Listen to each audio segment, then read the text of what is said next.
All right, so I was watching the Speakeasy podcast from Berleezy the other day, right?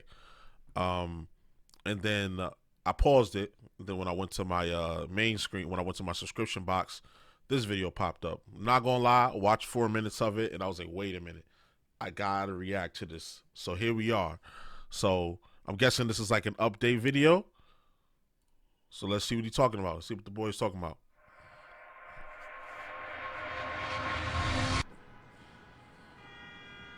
Fire production off top. That's the first thing I thought. Those some crazy shots.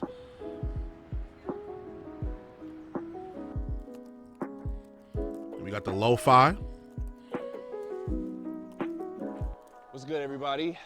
Got my minor cookies. Look, it's 2024 and I feel like it's been years since I've done a vlog or talked to my YouTube community directly outside of a gaming video. Look, like most people, I try and treat the new year like a symbolic restart. It can be an opportunity to reset, assess previous strategies, to plan for the future, to process the year, and to execute. Sound like I'm going to war, but you know what I mean. I feel like every year I start off saying, new year, new me. And like most of y'all too, it be cap. Niggas still Word. cuss. Why she hit his ass? Dog, this B. I'm about to fucking. I'm 31 now, and being 31 is strange, but being 31 online, I just got to stop. Sorry, I'm for pausing this so early, but I'm 32. I'll be 33 this year. It's crazy that, like, if I would have started when he started, like, if I would have kept going, I started making content when I was like 20, 21, and I stopped. If I would have kept going, I could have been up there with this dude. We the same age. It's crazy. let alone growing up on the internet, is even weirder. I might be alone in this, but it feels like aging in content creation feels like I'm aging in dog years. Because when I was 21, Lord knows I didn't expect to be in this position a decade later. And while it is a blessed position, there has been a lot of stuff I've had to balance behind the scenes. You know, my family doesn't come from money. My parents did the best with what we had, and a lot of the struggles they faced financially were masked with love, church, and attention. Facts. And when Facts. attention couldn't Same. be given, a trip to Blockbuster for the latest game rental usually did the trick for me. Facts, bro. Think of all the mature Niggas live the same lives, bro. Niggas live the same lives. You'd rather be playing It was the video same for me. games. You can rent them from Blockbuster. Like, I was blessed with a cool childhood, but I remember the times when we had to move into my grandma's back house for a season.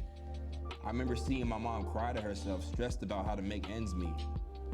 I remember seeing my dad run his body ragged, never missing a shift at his post office job. And I remember a Christmas where my uncle brought us Happy Meal toys.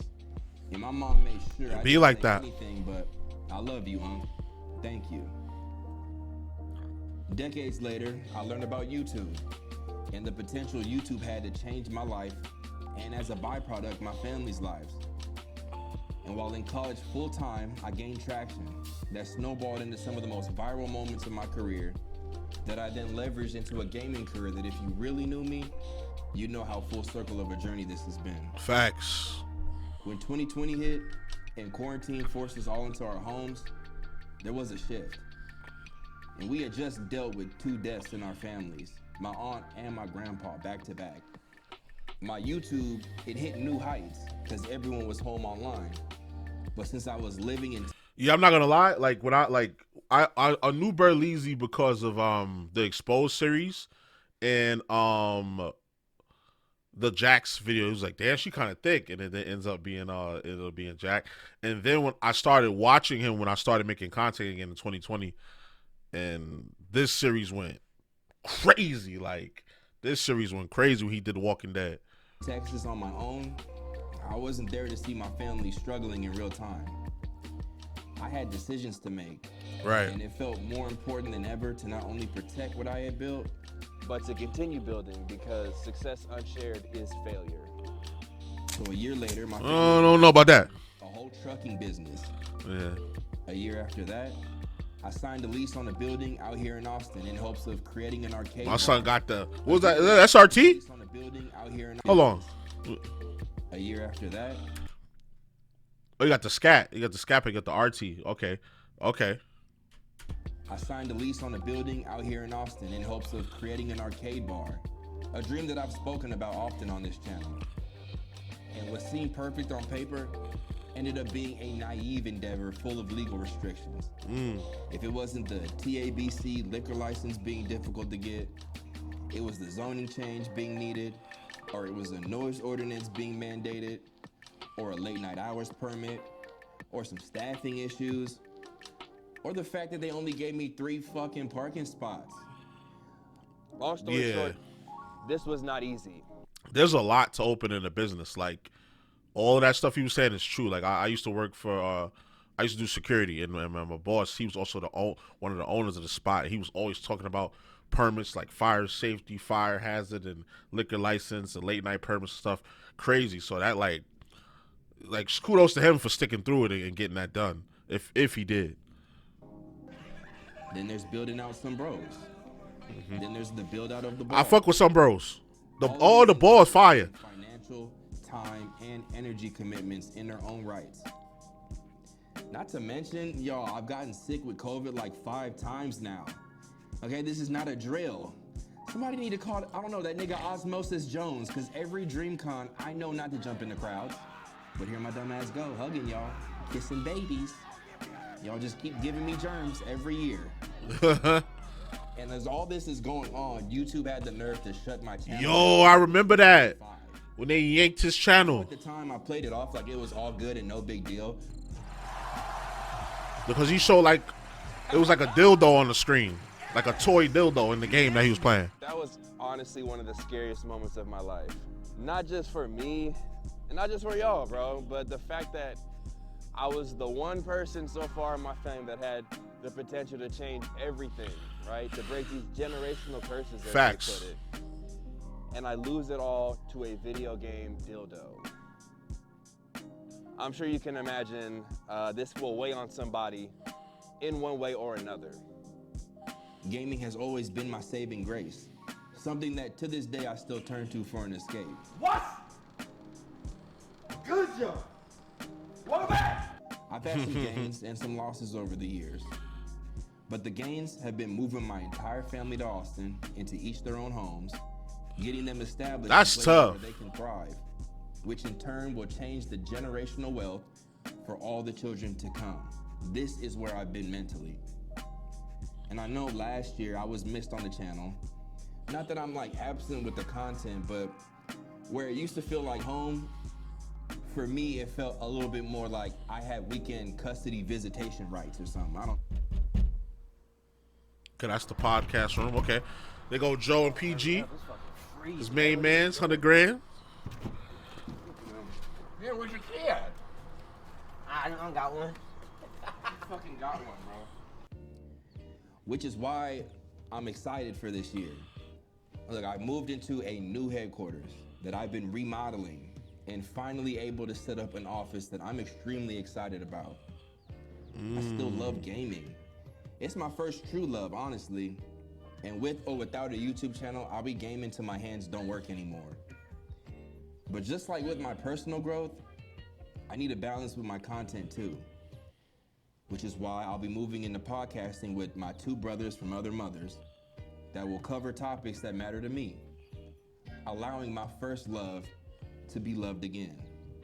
That's I've tough. wanted to speak on the ups and downs of my life for some times, but I've always felt like this gaming channel just wasn't the place.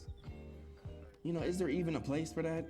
Not in fear of like the parasocial bullshit that comes with being a public figure, which also sucks.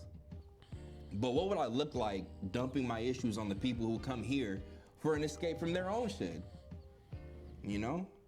You know, I kind of look at my channel like a checkpoint. You come here, you rest, you know, you laugh, you catch a vibe, and you get your ass back out there and do what you gotta do. But to be the provider of only laughs and vibes, knowing what I know about life, what I've been through, what I've seen, and knowing what I want to learn and share about life, it's tough to just act like everything's always funny. A nigga needed balance. Facts. You gotta have that balance. Like I know sometimes, as a creator, like you have to sit there and not put up a front, but you only could show a certain side. But when you've gotten to like a level of like a Berleezy, like you have a lot of wisdom and experience that you could share with your audience that could be very valuable. And it's not just another form of content or another way of making money. It's something that you could use that could actually provide something positive to the universe, you know, other than you just making people laugh.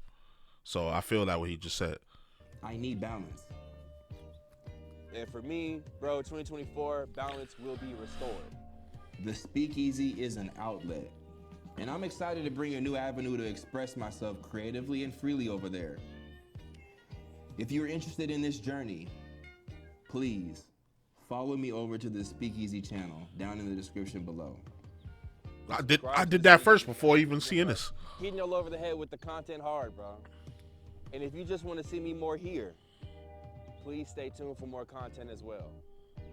But as a community, okay, as a family, as the Easy Gang, I just ask that you please allow me the grace to continue to figure this life thing out together with y'all. Because there ain't no rule book, bro. We're just taking it day by day. I love y'all, man. Thank you so much for watching this, and I'm gonna see y'all soon, okay? Peace. Say that.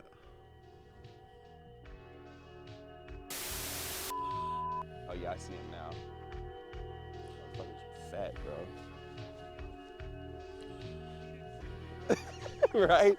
Right, bro. Dog, you can't be serious, bro. Right. We're in a position to change the generational wealth for generations to come. That's what it means, right? Let me say it again, bro. Fuck. Okay, one more time. Hey, cheers, boys. They got the Espelon. Fuck. What's that? What's the other brown water over there they got? What's that, Mount Gray? Like farts. I see why you retired. You got that Mount Gray? Yeah, good try. Smell that. We got expired pineapple, tuna bro. fish, bro. Oh! Yeah, oh! shit! Oh, shit! Right, LTG. Oh shit! We out here, baby.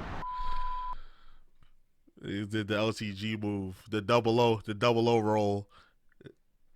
Oh shit! Nah, that was dope. That was a dope ass video. You could just see the growth. I did a reaction video to I forget bro name. Sorry, shout out to bro. I'll link it to this one because it's related. Where he was like kind of criticizing him for saying like, you know, that he kind of fell off and he not the same person he was before, and we had a little talk about it. We cool. I'm cool with bro. Shout out to his channel. I will link his video to this. I forget his name off the top of my head, but I'll link his video to this. Hopefully he sees this one as well. And this is the next evolution. I said somewhere in the video like, yo, we don't know what that next evolution is. We don't know what these people are going through in real life. And he alluded to a lot. He alluded to and actually told a lot of things he was going through in his real life. And I was like, the things that's going on in his real life is affecting his ability to do content. And you know, that was one of my main points. I was like, we don't know what these people are going through. And I'm luckily for us, he was able to share that with us as fans of him. And now we see he's kind of working his way through that. And now he's giving us the next evolution of Berleezy. We still gonna get gaming videos, but now he's doing the podcast with PG and Joe, people that's been there from day one, his day one mans, and he's gonna give us that wisdom and that life experience that he's gained through being a very highly successful content creator. See, I really be predicting the future in this bitch, man. I'm really one of them ones, but it ain't about me. Y'all let me know what y'all think about the video. Are you still a fan of Berleezy? Or will you still be a fan of Berleezy when now that he's gone in this direction with it? Because I think he's gonna put a lot of effort into this pod for sure. Y'all let me know down in the comments, right? So, and let me know if you got this far in the video, what's your favorite Berleezy video? What's your favorite Berleezy video? So let me know. So you already know the vibes. Like, comment, subscribe, all that good stuff. It's your boy JusticeXFalls, and we out. One.